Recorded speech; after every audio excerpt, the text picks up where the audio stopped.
Yeah, so I don't think you matter so much for us anymore. And choosing our SCOTUS nominee. At the moment, the Supreme Court is very conservative. Many in both the media and Congress are urging us to select a nominee who will provide some ideological balance. The Supreme Court is essentially supposed to be nonpartisan, kept away from petty day-to-day politics. On the other hand, very few things in America are nonpartisan when you get right down to it. Picking a nominee who fits with our ideological outlook could ensure that some real political victories down the line. Yet, on the other hand, it could draw the ire of those who aren't such members of their voting base. You know, we'll kind of balance the court out a little bit. Turkestan has defeated the Republican. Wow, that was a fast war. Research slot. That we don't need the. We make so much goddamn oil. We don't need more. Naval speed, max range. I mean, could be useful. Let's also get the attack on you. 86 days. Just make our units a little bit better.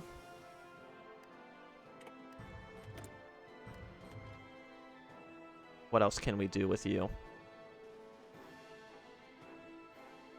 We just need more political power. It's only getting 0.3. American Malaise is not great. Private healthcare is not helping us out. Public education. These idiots. They're learning too much for us to get the political power going. And there's also all this other stuff, which I don't really think we can actually change at all.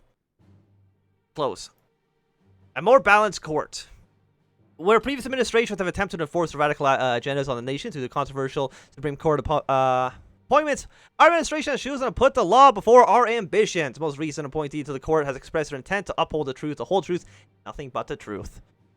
There we go. We get a little bit more support for liberals. 30 political power. Yes, please. I need that shit to get this stuff going. Yeah, smuggle some weapons into the English. Get them the guns that they need. Also. Wait. Yeah. There we go. Also, I should have had this open this entire time. What? There we go. Do you have a research slot open to us? And you're actually 3 years ahead of time, so we're not going to do that quite yet. Wait, actually, do you... Give us an upgrade on the APC. So do these stack? I don't see why they wouldn't. And if they do stack, we might as well research both. Erwin Koch severely injured in Kiev bombing. In the second attempt of his life, a German leader this year, martial law has been declared across Reich Commissar in Ukraine following the attempt of his life of Reich Commissar Idrich Koch. Reportedly injured when a bomb hidden within the personal vehicle detonated. As he left his home yesterday morning, 2 soldiers and Koch's driver were killed, whilst Koch suffered severe injuries to his chest, right arm, and face. Following emergency surgery, the German administration reportedly remains in critical condition. With the uncovered foreign press having extensively exposed the level of violence and poverty within Ukraine since the German captured the region from the Soviet Union during the Second World War, many internationally now fear that the welfare of the Ukrainian people as the Reich begins its hunts for those responsible. Troubling news from a troubled land. I'm just surprised you're not dead. I thought at this point, you know, he would have gotten there.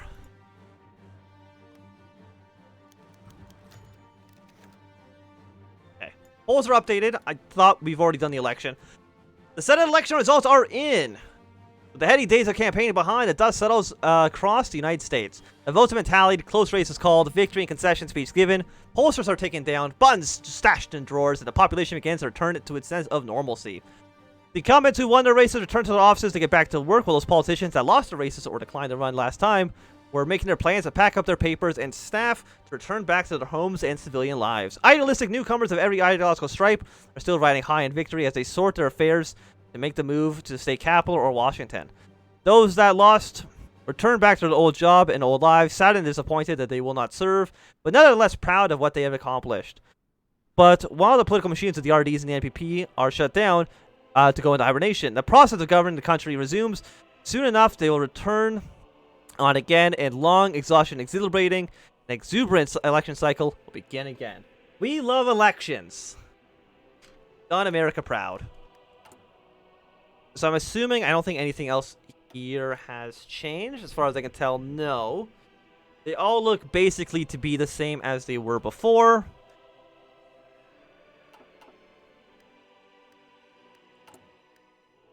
getting U-2 shot down over England.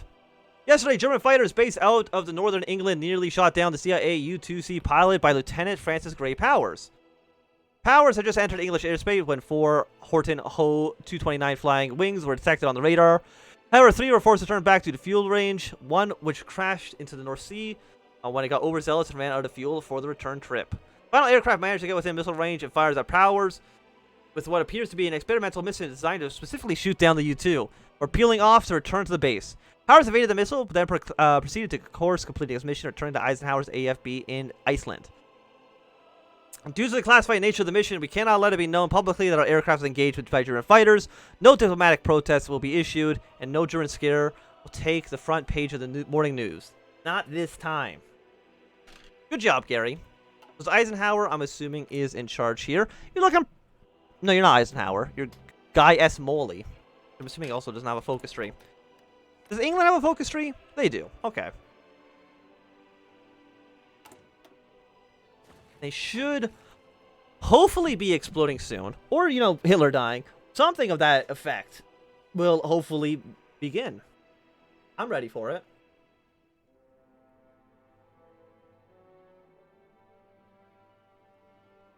The Confederate flag is the symbol for the Dixie culture. In the North, apparently the steel bait has its own culture. It's just a factory. If you live in Ohio, you're just actually a factory. And then I think the rest, you got Yankee, you have the Corn Belt, the Rockies, and then Pacific. And then maybe like Alaskan might be its own unique thing. No, it's also Pacific. And of course, Southwestern. So we got Yeehaw. We got some African American.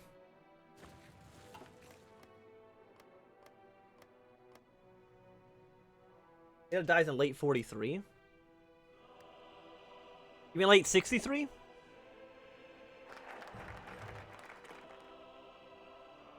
It's already... 1943 is long past. Okay, next we're going to... We can't do this. Only after the Civil War's begun. But actually, if we can rush our way down there... What do you guys do? Give some weapons to, Philippines? No, Indonesia. Okay.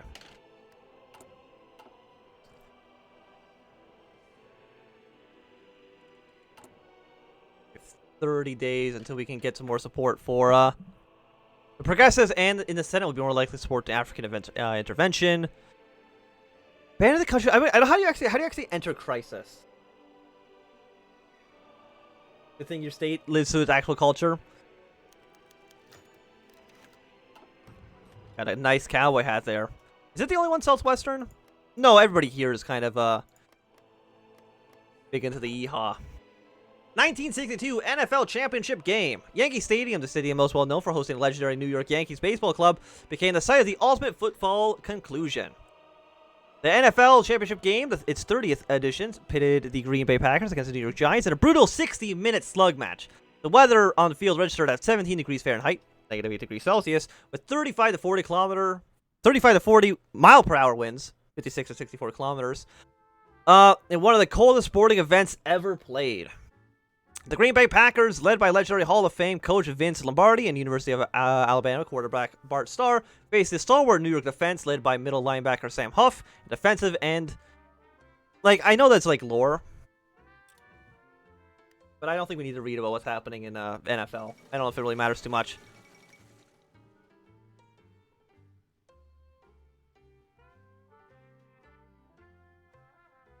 Crises happen naturally when events happen in game. Okay. Bulgaria has sided with Germany. Ministers in the Reich raised toasts to each other. German efforts to rein Bulgaria to the pact have been met with success. Both Germany and Italy have recently been jockeying for control over the small but strategically important country. So Bulgaria has joined up with Germany. That's got a massive neck. Omar Ali Sulafan III becomes Yang de Putran Agon of Soyan. Okay. So, by a slim majority, Sultan Omar of Brunei was elected to the next Sultan. I mean, that's cool. But it's Brunei. He actually doesn't even have a portrait in the thing. There's NHL offense. I also don't watch the NHL, so... Oh, do not zoom in on Alaska. I'm sure it's a nice state, but we don't need to worry about it right now. Italy has won the Italo-Turkish War. Peace in the Middle East. Did they not even get any territory out of it? It's like a horrible way to win the war. Meet the new boss again. Red, white, and blue balloons streamed into the air as the muggy afternoon winds rustled the bunting-strewn Liberty over the streets of Montgomery. George Wallace steps down from the podium to thunderous applause, the crowd hooting and hollering, flushed from his triumphant victory speech. Wallace walks from the podium to the state capitol, smiling and waving to the crowd, ready to be sworn in for the second time as governor of Alabama. Though it's unsurprisingly not uncommon for winners of the gubernatorial election to celebrate the fact this is the most momentous occasion that appears on the surface. For the first time, a politician of the National Progressive Party has been re-elected to any position, and the party members are celebrating that all across the nation. Even those from the left-leaning center faction, opposed to the policy of Wallace's far-right faction, can be found celebrating the party's triumph. This undeniably cements the increasing importance of the NPP in American politics as it rises in stature to be the viable second party able to challenge the dominance of the Republican Democrats. Whether this is just a one-off fluke or important of things to come, however, remains to be seen. Alabama, the NPP's popularity rose a ton. And you... Are you ahead of time? You're not. Get better artillery. Is there a focus trade for the Italian Levant? No, there is. That's actually kind of surprising. The Traveling Lady. How do you move one of the most famous paintings in the world from its regular home across an ocean and on display without damaging or risking its threat of robbery? Simple. Pack it in a specifically designed bulletproof casing that'll also protect it from temperature, humidity, and UV rays, and make it waterproof and floatable, just to be on the safe side. Then transport it under armed guard with motorcades, block traffic, and more to deliver it to ship to take it on its trip across the Atlantic. Then, when it arrives in New York, load it into an armored van, take it to the National Gallery of Art in Washington, and then finally, it's displayed. With two Marines, each with loaded rifles on either side to ensure nobody gets near it. The more interesting question, however, is why would you send one of the most famous paintings in the world to the United States? When the French heard that their government was considering loading the Mona Lisa to the United States a couple of months, there was protests and riots. The painting had been in the Louvre for so long, through war into catastrophe, an enduring symbol of French culture and history. Even if it was taken from the Italians hundreds of years ago. Don't worry about that part. And now... it has been given to the Americans? What travesty is this? The hell with diplomacy. This is an outrage that can never be lived down. For the 500,000 Americans, including the president, every member of the House of Representatives and the Senate, Justice, the Supreme Court, and many, many more average people, the image of the lady has captivated them. Her enigmatic smile, expertly captured by Leonardo da Vinci, the Mona Lisa is captive and has captivated a nation and people that for so long was considered uncultured. Within weeks, the museums and art galleries around the United States reported an uptick in visits to see what they had to display. Even nothing could match the graceful lady, as it will soon return back home. I thought it was bigger. What if we just don't give the Mona Lisa back? You thought about that one? We could always not do that. Let's build our own Louvre, the American Louvre. Put it right down. We can put it right here in Lincoln, Nebraska. Oh, I'm sure they're fine. I'm sure Burgundy has absolutely no intentions of doing anything to invade France. I'm positive of it. John Glenn wins the Ohio gubernatorial race. At the end of the nail-biting election, that literally came down to fractions of percent. Untested politician John Glenn has been elected governor of Ohio for the Republican wing of the RD party. A popular figure among middle Americans and a household name in his suspicious career as America's most prominent astronaut. Oh, he actually won the election. Good for you. Glenn's victory has cemented the political ambitions that began when he gave a major speech criticizing Nixon's decision to defund NASA. For now, Glenn sits in the Ohio State House painting his next move, thinking in decades with a popular support and now political foothold as governor. There's practically no limit for how far his ambition can take him. Already, he imagines himself in the White House and begins to set into motion a glacial plan to get there and change the fate of America forever. Even if such a goal would yet to be so far away. The phone rings, he picks it up. Knowing Nixon is on the other line, he accepts the president's gritted congratulations with magnanimity. Glenn knew that he could deal with Nixon and his ilk. Nobody could stand in the way to his presidency. Yes, the United States has just recently acquired the Mona Lisa, just for a few months, just to kind of look after it. And I'm sure that nothing bad will happen to it. Even if I put hundreds of thousands of troops in Washington, D.C. to guard the painting. That seems okay. JFK praised for his civil rights. Good afternoon, Mr. President. There's some good news and some bad news today. It seems that Kennedy's Civil Rights Act has cooled many tensions that have long been threatening to boil over. And all analysts are projecting protests to continue in the near future. It looks like the worst is over. The South is naturally quite upset over it, with how things have turned out, but we can afford to lose some slack, or for now at least. Here's the bad news. Even though you were the one to sign it, the Civil Rights Act was originally Kennedy's idea. And that's something the press is just lapping up as he's saved the nation. God bless the Vice President. He's the new poster boy for our party, and with all the Dixiecrats gone, nobody wants to challenge the growing power of his progressive wing. I mean, there's even talks of having him run as the primary candidate in '64. Can you believe it? A goddamn Democrat? And Kennedy, too? There were some people. Who does he think he is? After that, we're going to expand some business ties. We have 26 political power, still gaining at an extremely slow rate. I mean, is there a time when the riots in the South are going to kind of die off? No, not as far as I know. So we'll see.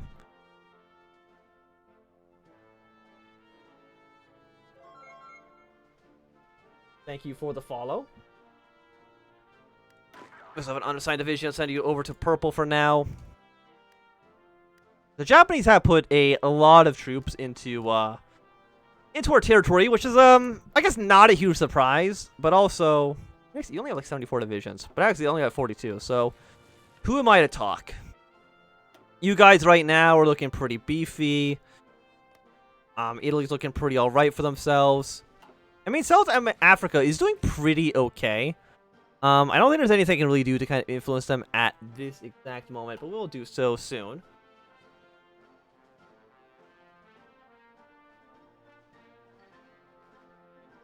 I feel like Japan has more ships. How many ships could they possibly have? They might have more ships. There's a chance they have more ships than us. Thank you for the subscription. 590. Like, what about Germany? Look at Germany's only got 196 boats. Fucking losers over there, man. Build some boats, you nerds. We do have an intelligence. We have the CIA. I mean, you're actually all cranked out. But actually, what is my guy even doing? Just sitting in Washington, D.C. Why not go to, go to Berlin? Maybe we'll find out some information or something like that. You want me to improve relations with the HMLR? We're going to save our points, maybe do something a little bit more. Shifting Irish politics. The monarchist cause? I don't know why I'd want to do that. Oh, no, yeah, the monarchists are the Anglos. Right, no, we do want to support them. And you are, I think, you're the guys in Madagascar, I believe. So what is this looking like? 29, 65, 33. There's a communist revolution in the Levant, revolution in the Holy Land. After a catastrophic Italian failure to keep the region stable, Italian rule in the Levant has broken down, forcing Italian troops to retreat from the region and has suffered massive losses against the local insurgencies. In the ensuing power vacuum, the Arab nationalist movement led by George Habash seized control over the region, proclaiming the People's Republic of the Levant. A large front of several communist, socialist, and other leftist movements, the AMN employs large support amongst the Arabs who fiercely oppose Italian imperialism. However, the new People's Republic appears unstable at best, and there's little unity between the numerous guerrillas, militant groups, and organizations that make it up. And the Zionist opposition to the communist government has already started to flare up in the Jewish majority areas. So you guys have gone... I mean, you don't actually have a focus tree anymore, so I mean, you had a focus tree underneath the Italians. Once you go independent, you don't have one anymore, but that's okay. Maybe Italy will invade, maybe the Germans will invade, we'll see. Or Turkey will invade again, which is, if I was Turkey, that's what I would do. The National Progressive Party is growing in influence and popularity across the nation and is increasingly being seen as a viable alternative to the decades-long Republican-Democratic dominance of American politics. Though the NPP is on the rise, they could certainly be made to rise a little higher if, for example, some government resources were sent their way without anybody being the wiser. Alternatively, we could shore up support for the RDs instead, in hopes that the NPP's rise is nothing more than a passing fad. Nevertheless, whoever we choose will have a bigger chance of winning in the Oval Office. Let's have some change. Go with that one for now.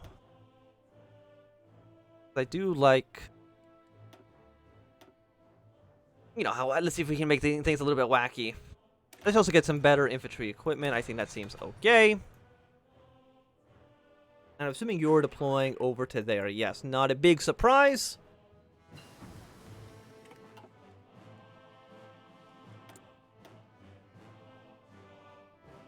Man, you're way ahead of time, so I don't want to really research you at the moment.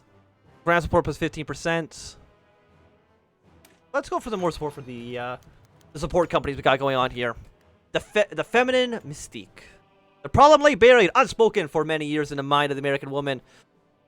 It was a strange stirring, a sense of dissatisfaction, a yearning that women suffered in the middle of the 20th century in the United States. Over and over, women heard voices in tradition and Freudian sophistications that they could desire no greater destiny than the glory of their own femininity. The American housewife, freed from science and labor-saving appliances, from the drudgery, the dangers of childbirth, and the illnesses of her grandmother. In the 15 years after World War II, the mystique of feminine became the cherished and self-perpetuating core of contemporary American culture.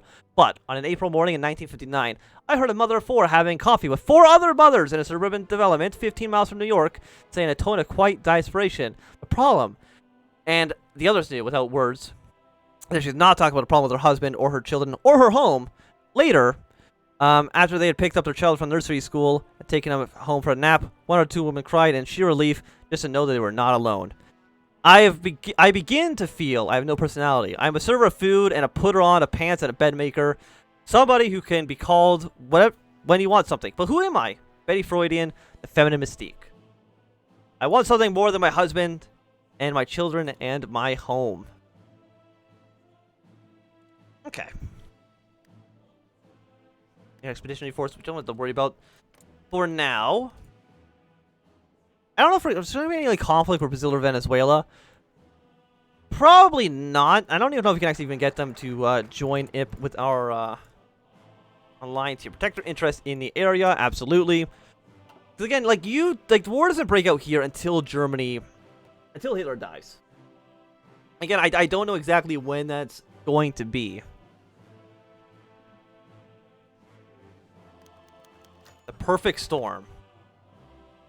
Mr. President, we believe the dam is about to burst in Madagascar. Maurice wants out. The perfect storm of pressures and crises seem to be ready to completely tear the Indian Ocean island apart. The president sat down in his chair, switching to his phone in his left hand as he shifted through some papers on his desk. What's going on? I haven't had any information about my daily briefs on the issue. The last I heard was when he spoke right after he lifted the blockade.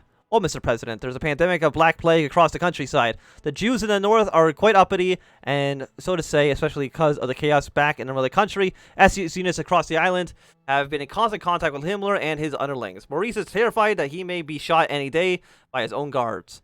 The natives may revolt soon as well. For what it's worth, we agree with his assessment that Madagascar is about to become a war zone. The perfect storm, all right.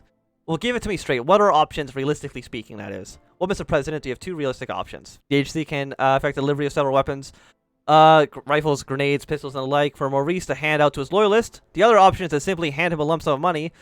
He can then use that sum for bribery or purchase his own, or what have you.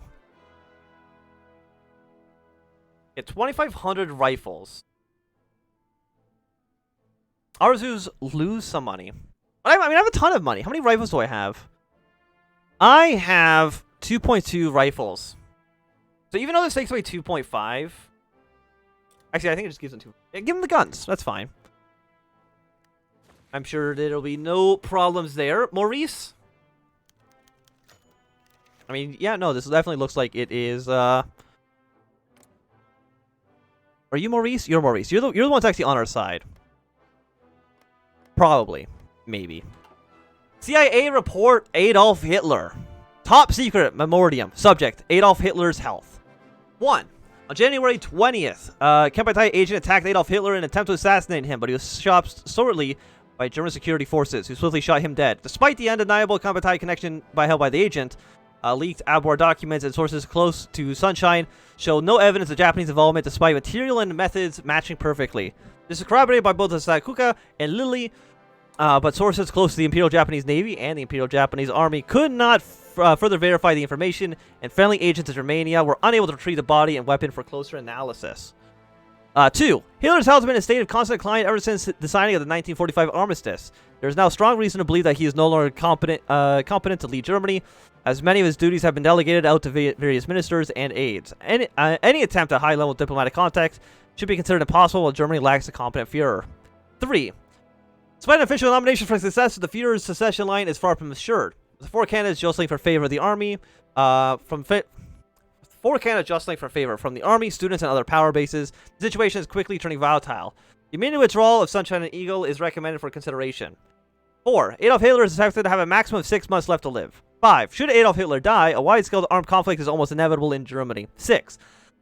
Should the extended conflict break out in Germany, the Unity Pact is likely to collapse. Though armed conflict between German Reich commissars seems unlikely, with internal unrest posing a much greater issue for many of them. Okay. So Hitler should be dead soon. Soon. Intelligence agency, logistics. I mean, our manpower is still kind of bad, but, you know, what can you do about that?